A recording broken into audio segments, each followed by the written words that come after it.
Jésus s'adressa aux foules et à ses disciples et il déclara: les scribes et les pharisiens enseignent dans la chair de Moïse.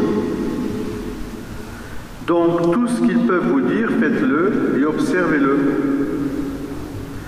Mais n'agissez pas d'après leurs actes, car ils disent et ne font pas. Ils attachent de pesants fardeaux difficiles à porter et ils en chargent les épaules des gens. Mais eux-mêmes ne veulent pas les remuer du doigt. Toutes leurs actions, ils les font pour être remarqués des gens. Ils élargissent leurs phylactères et rallongent leurs franges. Ils aiment les places d'honneur dans les dîners, les sièges d'honneur dans les synagogues et les salutations sur les places publiques.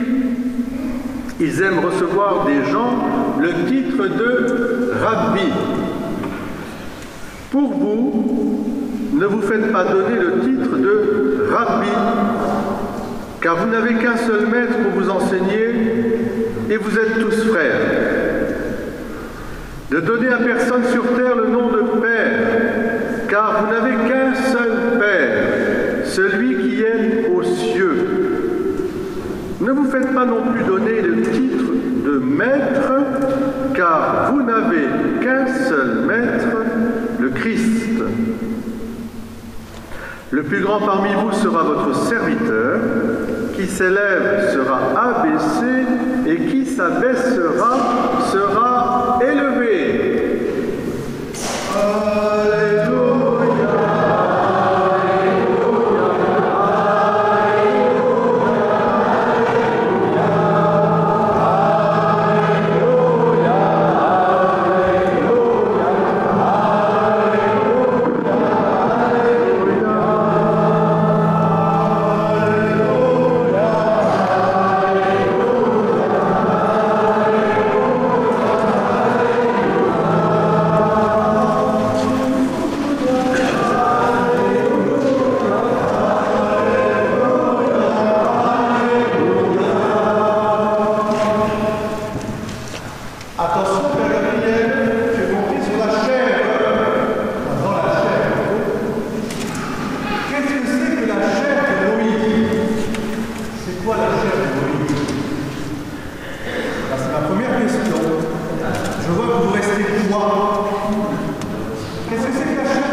Les commandements. C'est Brigitte. Bravo Brigitte. Les commandements. Moïse a donné une constitution morale à un groupe qu'on appelle le peuple hébreu pour en faire Israël.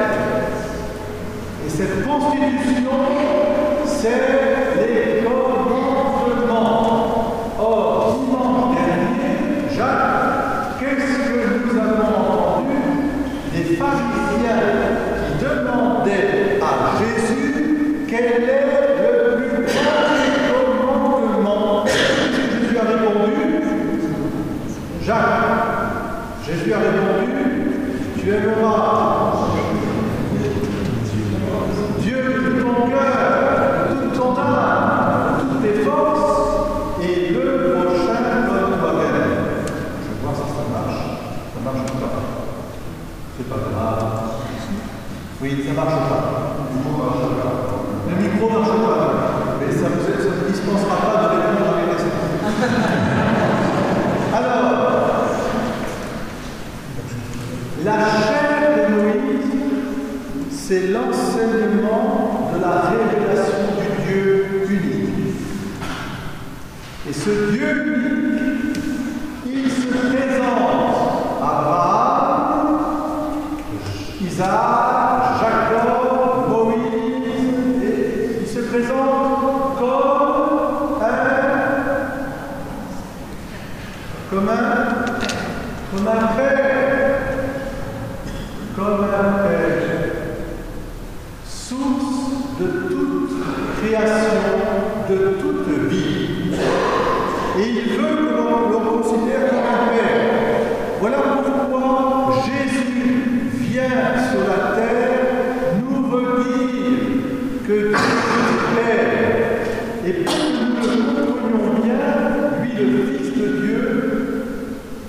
se fait enfant des hommes pour que nous redevenions nous-mêmes des enfants de Dieu. Vous comprenez cela? C'est important parce que comment je considère Dieu? Le diable, quand il a trompé les hommes, il a voulu que nous fassions comme Dieu. Eh bien, combien d'exemples on a d'hommes qui veulent se prendre pour Dieu, et aujourd'hui encore, mais pas le Dieu de l'Évangile, de la Bible, de l'Évangile. C'est un Dieu terrifiant. C'est un Dieu qui écrase, qui soumet, qui tyrannise. Et ça, c'est pas le Dieu. Ça, c'est le Dieu fabriqué par les hommes, les tout-puissants. Et alors voilà pourquoi Jésus intervient en disant aux scribes et aux pharisiens, vous êtes détenteurs de cette vérité que Dieu est un Père, mais vous l'avez enfermé et vous avez fait peser sur les gens des pesants fardeaux que vous ne voulez même pas bouger avec votre petit doigt. Parce que Dieu est Père, Dieu n'est pas le tout-puissant au sens que vous entendez. Il est tout-puissant pour transformer nos cœurs et faire de nous vraiment ses enfants, les enfants d'un même Père. Voilà la chair de Moïse, elle enseignait cela, car cette vérité que Jésus nous redit, elle est dans la Bible depuis toujours. Regardez comment Dieu se comporte avec Adam et Ève dans le jardin d'Éden. Alors, il a tout créé de rien. Et il a tout confié à Adam. Mais Adam, il s'ennuyait. Alors, il lui a fait Ève, comme on dit dans le deuxième récit.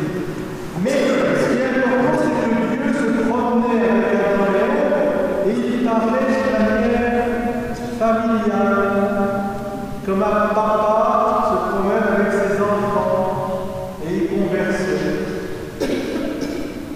Et puis après la chute, Dieu n'a jamais voulu abandonner son dessein d'amour et il a dit jusqu'à arriver à la Vierge Marie et à Jésus.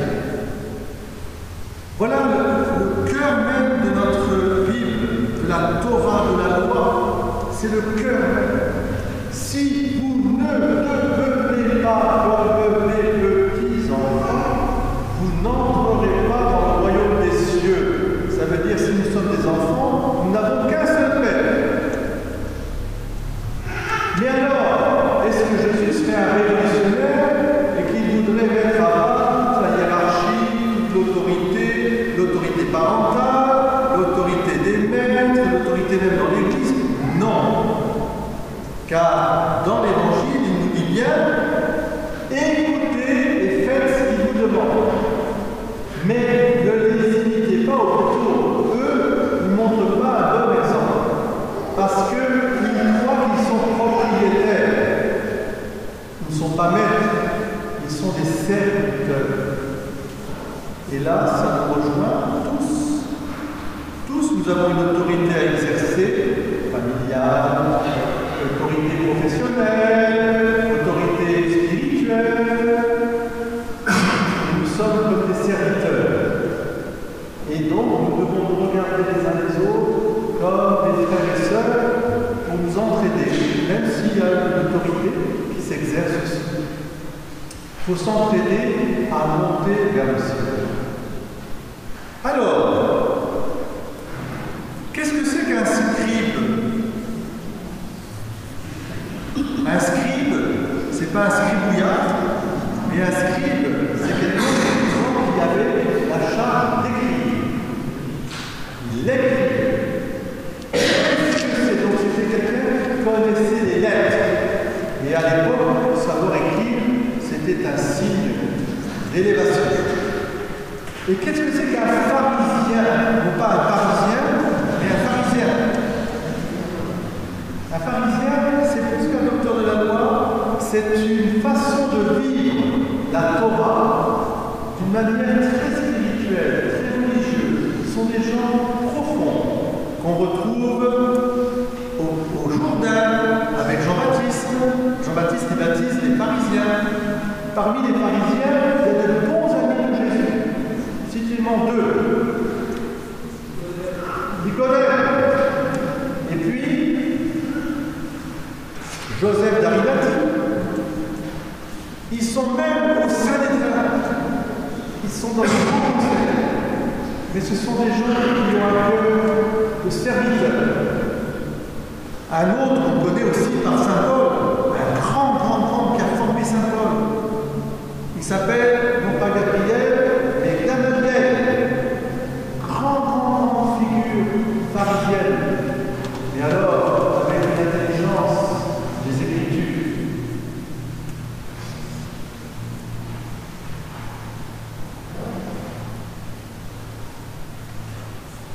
Comment nous nous situer dans la création entière et dans le plan du salut?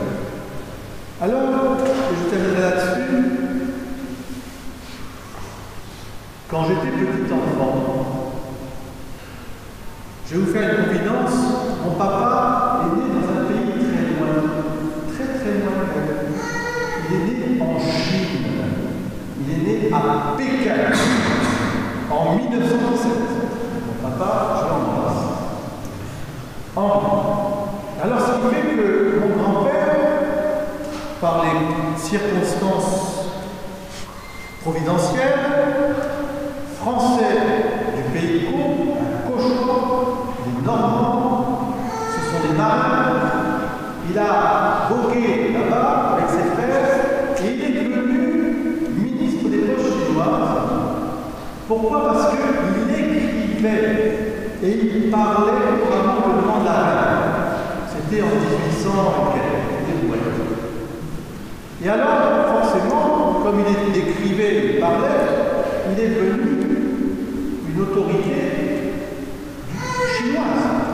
Il avait sa fausse natte, sa robe de mandala, et il a organisé des postes jusqu'à l'arrivée de l'homme. Et pourquoi je vous dis ça? C'est parce que quand moi j'étais petit, je voyais dans la maison des estampes chinoises.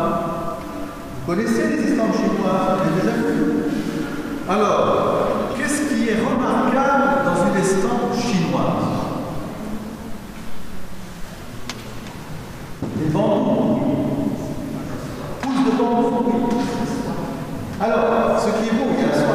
Non, ce qui est beau dans le paysage, regardez bien un peu, essayez de voir. Bon, il y a des lettres chinoises. Si vous avez des estampes dans la mémoire, vous verrez qu'il y a une nature, parfois des oiseaux, des roseaux, je ne sais pas quoi, etc. Mais il y a des personnages, ce sont des humains. Mais ils sont tous les humains. C'est pas du tout la même mentalité qu'en Occident. La plupart, mais tous, vous verrez, si c'est des petits personnages, ils sont tout petits. Dans l'immensité de la toile. Et alors, ce que veut dire la sagesse antique par là, c'est que, comme dit François Chêne, c'est que dans le taoïsme, et qui rejoint le christianisme, bien sûr, dans sa tradition, c'est que l'homme est à sa place. Il n'est pas au-dessus de la création. Il n'est pas supérieur à la création. Il est même tout petit dans l'immensité de la création. Mais, parce qu'il est un être de raison et de cœur, il peut faire chanter la création. Il peut la magnifier de la présence de la lumière de Dieu. C'est notre place. Petit et restons serviteurs, mais grands, parce que justement nous sommes capables de tout ramener à Dieu notre Père, à Jésus-Christ notre Maître, qui est la lumière, par qui tout a été fait, et pour que nous soyons nous-mêmes des enfants d'un même Père. Petit et en même temps tous ensemble. Il y a de la place pour tout le monde. Donc que le Seigneur, ce dimanche, nous aide à entrer dans cette voie du serviteur et, je dirais, à retrouver le sens de la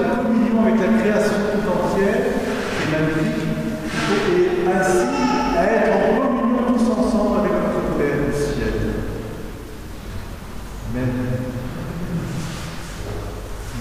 Père,